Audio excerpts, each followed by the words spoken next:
Well, our reporter Samkele Maseko is on this story for us, and he joins us live from Polokwane now. Samkele, good morning to you. So we already have Denim Caesar and Florence Radzilane. The reports at the weekend, correct me if I'm wrong, but it does appear that these two at least were prevented from or were not granted voting status, I should say, in the list conference that would have been held there. Are those perhaps the early warning signs that they are slowly being, booted out of participating in party structures?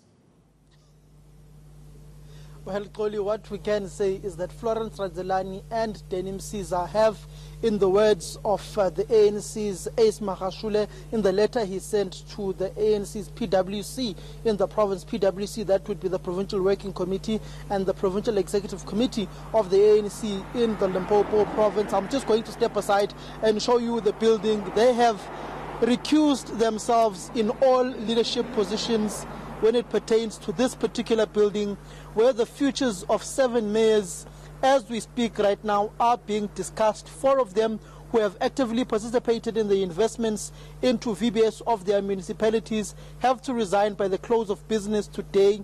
Now the debate is whether on the 3 which Florence Radzilane forms part of, who did not actively participate in their municipality investing in VBS. You understand that only when Florence Radzilane came in as the Vembe District Municipality Mayor, Vembe had already invested into VBS as she came in after the 2016 local government elections. But now the ANC PEC, which is in session right now, is discussing whether she too, along with 2 others who did not actively participate in their municipalities investing in VBS, should indeed also resign, along with the 4 others who have to resign by the close of business today, which is probably what the Premier will be informing us once he has his media briefing at midday today at the Premier's office, not here at the ANC provincial office. But on your earlier point, Florence Radzilane and Denim Caesar have already recused themselves from leadership positions in the ANC in the top 5, and they did not vote in this past weekend's provincial list conference, despite Florence Radzilane being high up on the province-to-province list for the provincial legislature next year after the 2019 general election.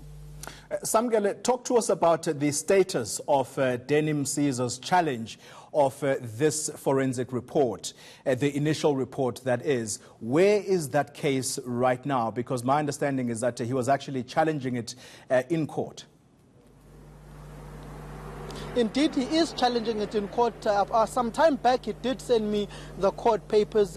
It's just not yet certain, or the date has not yet been set for this particular contestation, where he will be contesting it in the North Gauteng High Court in Gauteng. But he did send us the papers. I have them on my WhatsApp, where we have been communicating. He did send those papers. I'll definitely, once I get off on air right now, I will try and call him to try and see whether he has the North Gauteng High Court has given him and his attorneys a date when they, with their advocates, can go and contest Advocate Terry Mutlou's the Great Bank Heist report, which he is contesting. But remember, Xoli, that he was also contesting and saying that the ANC's Integrity Commission has not yet given him a chance to state his side of the story. We do understand that he may have been given that opportunity, and the ANC has indeed, with the communication through the Secretary General, decided that Denim Caesar and Florence Radzilane should step aside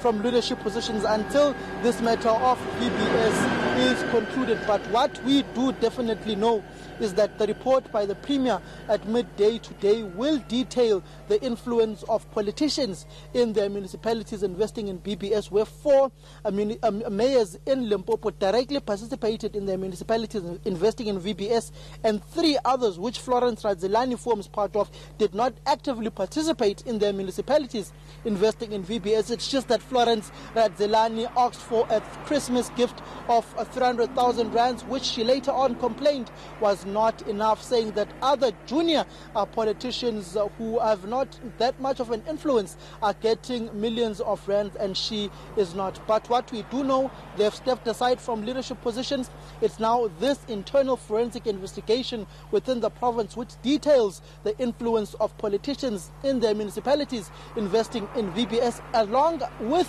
officials in these various municipalities, which action, in the words of Stanley Mathabatha, will definitely be taken. Him also going to the extent over the weekend of saying that those who have been found to have their hands in the cookie jar in the looting of this grand theft of VBS will no longer have voting status in the Provincial Executive Committee of the African National Congress, along as in council of the various councils where they are in government as the ANC.